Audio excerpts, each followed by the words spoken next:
Hello everyone, welcome to my channel maths Rasta. आज जो topic हम समझेंगे वो है मैथ्स के बेसिक कॉन्सेप्ट से रिलेटेड, जो कि है पेरीमीटर और एरिया। तो पहले समझ लेते हैं पेरीमीटर होता क्या है। Perimeter is the total length of all sides. मतलब आप कोई भी अगर फिगर लेते हैं, स्क्वायर लेते हैं, रेक्टेंगल लेते हैं, ट्रायंगल लेते हैं, कोई भी फिगर अगर आप लेते हैं तो उसकी साइड्स की जितनी भी लेंथ होती है, लंबाई होती है, उनको अगर आप ऐड कर देते हैं तो वो बन जाता है पेरीमीटर।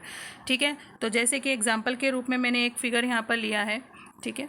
तो ये आप इसको पहचानते हैं, इसको बोलते हैं हम स्क्वायर। क्या बोलते हैं इसे हम? स्क्वायर। इसमें सारी साइड्स इक्वल होती है, उनकी लेंथ इक्वल होती है। जैसे कि अगर ये 4 सेंटीमीटर का लेंथ है, ये भी 4 सेंटीमीटर है, ये भी 4 सेंटीमीटर और ये भी 4 सेंटीमीटर है। तो अगर सारी साइड्स की लेंथ को प्लस कर लिया जाता है, 4 + 4 + 4 + 4, तो वो उसका पेरीमीटर हो जाएगा। ठीक है। तो बाउंड्री की जितनी लेंथ होती है, अगर हम उसे ऐड कर देते हैं तो वो उस फिगर का पेरीमीटर हो जाता है। ठीक है। अब एरिया की बात करते हैं। एरिया क्या होता है? Area is the amount of space inside a boundary.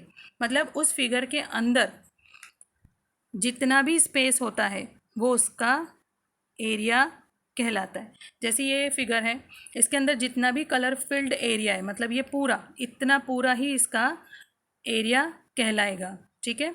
तो जो बाउंड्री होती है वो कहलाती है पेरीमीटर, और जो इंटरनल एरिया कवर्ड होता है उसे हम कहते हैं एरिया। ठीक है। जितना भी स्पेस इसके अंदर रहता है वो एरिया कहलाता है।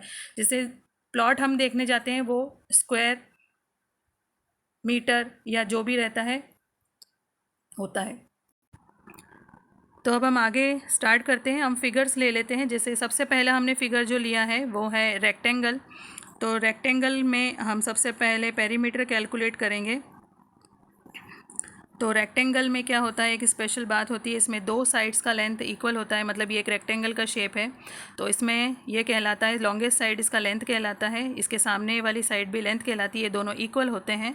और ये जो कम होता है ये कहलाता है ब्रेड्थ, ये भी होता है ब्रेड्थ। ये 2 बार होता है और दोनों की लेंथ, लंबाई सेम होती है और ब्रेड्थ की लंबाई भी सेम होती है। इसी कारण से इसका फॉर्मूला बन जाता है 2 × लेंथ प्लस ब्रेड्थ, जो कि इसका पेरीमीटर होता है। ठीक है। तो अगर एक एग्जांपल के रूप में हम अगर ले लेते हैं, यहाँ पर एक रेक्टेंगल लेते हैं, तो रेक्टेंगल का लेंथ हम ले लेते हैं फॉर एग्जांपल 5 सेंटीमीटर। ठीक है। और इसका ब्रेड्थ जो है वो हम ले लेते हैं 3 सेंटीमीटर। ठीक है। तो वैल्यू पुटिंग करेंगे तो ये 2 एज सच रहेगा, मल्टीप्लाई लेंथ कितना है इसका, लेंथ हमने लिया है 5 सेंटीमीटर, तो हम यहाँ लिखेंगे 5, प्लस का साइन आएगा। ब्रेड्थ हमने लिया है 3 सेंटीमीटर, वो हम यहाँ पर लिखेंगे, और सेंटीमीटर एक ही बार आएगा इसके अंदर। जब हम सॉल्व करेंगे तो ब्रैकेट पहले सॉल्व होगा, 5 + 3 कितना हो जाएगा हमारा 8। अब इन दोनों को मल्टीप्लाई करेंगे, 2 8 ज़ा 16 सेंटीमीटर। तो ये हो गया इसका पेरीमीटर ऑफ द रेक्टेंगल। अब बात करते हैं रेक्टेंगल के एरिया की। रेक्टेंगल के एरिया में लेंथ और ब्रेड्थ को मल्टीप्लाई करते हैं, तो L × B। तो लेंथ कितना लिया था हमने 5 सेंटीमीटर, तो हम यहाँ 5 लिखेंगे। ब्रेड्थ कितना है 3, तो हम यहाँ पे 3 लिखेंगे। इसमें सेंटीमीटर के बीच में मल्टीप्लिकेशन का साइन है, यहाँ पर हमने कॉमन लिया था। ओके। लेकिन यहाँ पर मल्टीप्लिकेशन का साइन है, एडिशन में एक ही बार है, तो यहाँ पर एक बार ही हम लोग सेंटीमीटर लगाएंगे। यहाँ पर 2 टाइम्स से 5 3 ज़ा 15, 2 टाइम्स होने के कारण ही यहाँ पर सेंटीमीटर स्क्वायर या स्क्वायर सेंटीमीटर लिखते हैं। तो ये रेक्टेंगल के पेरीमीटर की बात हो गई थी और ये रेक्टेंगल के एरिया की बात हो गई थी। अब जो सेकंड है हमारा, वो हमारा हो जाएगा स्क्वायर। स्क्वायर में हम लेंगे एक साइड की लेंथ जो हम लेने वाले हैं, जैसे स्क्वायर है तो स्क्वायर में हम पेरीमीटर लेंगे, पेरीमीटर ऑफ स्क्वायर। आपको पता है ये इसकी बाउंड्री होती है, ये देखिए आप। ठीक है। अगर हम फॉर एग्जांपल इसे 8 सेंटीमीटर ले लेते हैं तो इसकी चारों साइड्स की लेंथ सेम होती है, ये भी 8 सेंटीमीटर, 8 सेंटीमीटर, 8 सेंटीमीटर। ओके। तो हम लिखेंगे perimeter of square is equal to 4 multiply side, क्योंकि चारों साइड्स की लेंथ इक्वल होती है तो साइड एक ही बार लिखते हैं और उसको 4 से मल्टीप्लाई कर देते हैं तो आपका आंसर आ जाएगा। सो 8 से मल्टीप्लाई करेंगे, 4 8 ज़ा 32 सेंटीमीटर हो गया। ठीक है, तो ये पेरीमीटर निकल गया। अब हम बात करते हैं एरिया की। Area of square, area of square जो रहेगा इसके अंदर का स्पेस है, जो कि मैंने आपको अपने उसमें पहले फिगर में बता दिया था, जो इंटरनल स्पेस था इसका। एरिया ऑफ स्क्वायर कितना होगा, फॉर्मूला साइड मल्टीप्लाई साइड। तो साइड कितना है इसका 8 सेंटीमीटर, सो 8 मल्टीप्लाई 8, ब्रैकेट के बाहर 2 बार सेंटीमीटर, मल्टीप्लाई होने के कारण ही ये स्क्वायर में कन्वर्ट हो जाएगा। 8 8 ज़ा 64 सेंटीमीटर स्क्वायर। तो ये हमारी बात हो गई स्क्वायर की। स्क्वायर में हमने पेरीमीटर इस तरीके से निकाला था, 4 से मल्टीप्लाई करके, एरिया को साइड मल्टीप्लाई साइड से करा था। अब हमारा थर्ड आ जाता है ट्रायंगल। ट्रायंगल का भी आप देख लीजिए। ट्रायंगल की अगर हम बात करते हैं तो ट्रायंगल का हमारा फिगर जो है, तो इसमें एक साइड की लेंथ है 4 सेंटीमीटर, सेकंड साइड की लेंथ है 5 सेंटीमीटर, थर्ड साइड है 6 सेंटीमीटर। तो इसका पेरीमीटर हम कैसे निकालेंगे, उसी तरीके से sum of length of all sides triangle. ठीक है, तो is equal to sum of length of all sides, मतलब सारी साइड्स की लेंथ को ऐड कर देंगे। तो सबसे पहले स्टार्ट करते हैं 4 सेंटीमीटर से, प्लस 5 सेंटीमीटर प्लस 6 सेंटीमीटर। यदि आप सबको ऐड करते हैं तो आपका आंसर आ जाएगा 15 सेंटीमीटर, मतलब सारी साइड्स की बाउंड्री या लेंथ को ऐड करना है। अब आ जाते हैं एरिया पे।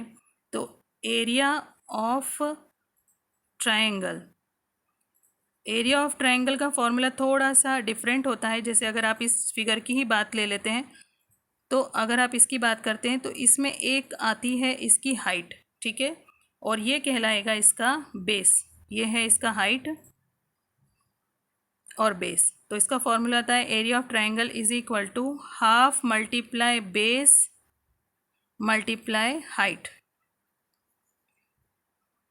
ठीक है, तो आपका हाफ हो गया।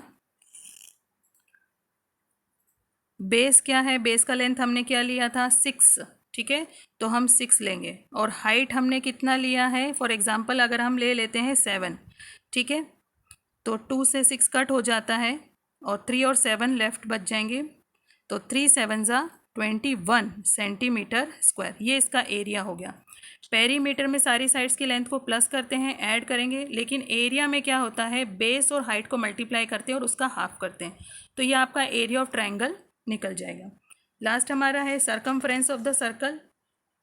पेरीमीटर लाइन वाले फिगर्स के लिए रहता है, जबकि सरकमफ्रेंस जो होता है आपका, वो आपके राउंडेड फिगर मतलब सर्कल के लिए है। फॉर एग्जांपल अगर ये हमारा सर्कल है तो सर्कल में हमको देखना है रेडियस। क्या देखना है, उसका रेडियस। रेडियस क्या होता है, सर्कल के सेंटर से एक स्ट्रेट लाइन सर्कल के एक पॉइंट पे टच होती है, उसे हम बोलते हैं रेडियस। तो रेडियस का लेंथ हम क्या ले लेते हैं, फॉर एग्जांपल रेडियस का लेंथ हमने ले लिया है 14 सेंटीमीटर। ठीक है, तो हमारा सरकमफ्रेंस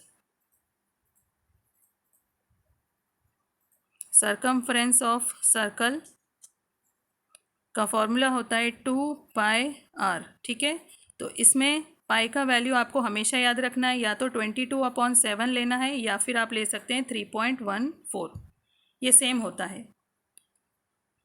रेडियस आपको कितना लेना है, जैसा कि क्वेश्चन में लिखा है 14, 7 और 14 कट हो जाएंगे, तो फाइनल आपका आंसर आएगा 88 सेंटीमीटर। 22 को 2 से मल्टीप्लाई करेंगे 44, 44 को 2 से मल्टीप्लाई करेंगे 88। अब आ जाते हैं area. Area of circle, area of circle का फॉर्मूला रहता है पाई आर स्क्वायर। ठीक है, इसे पाई बोलेंगे। पाई का वैल्यू आप ले लीजिए 22/7 मल्टीप्लाई रेडियस सेम ले लीजिए 14 the whole square. Okay, 22/7 as such रहेगा, मल्टीप्लाई 14 स्क्वायर, 14 2 टाइम्स आपको लिखना है, 14 मल्टीप्लाई 14, 7 से 14 कट हो जाएगा 2 टाइम्स में। फाइनल आंसर आपका आ जाएगा 616 सेंटीमीटर स्क्वायर। एरिया हमेशा स्क्वायर में रिप्रेजेंट होता है। तो ये कुछ शेप्स को लेकर एरिया और पेरीमीटर आपको मैंने एक्सप्लेन करके बताया है। अगर आपको ये यूज़फुल लगता है तो प्लीज़ इसे शेयर करिएगा, लाइक करिएगा और मेरी चैनल को सब्सक्राइब करिएगा। And thanks for watching. Bye bye.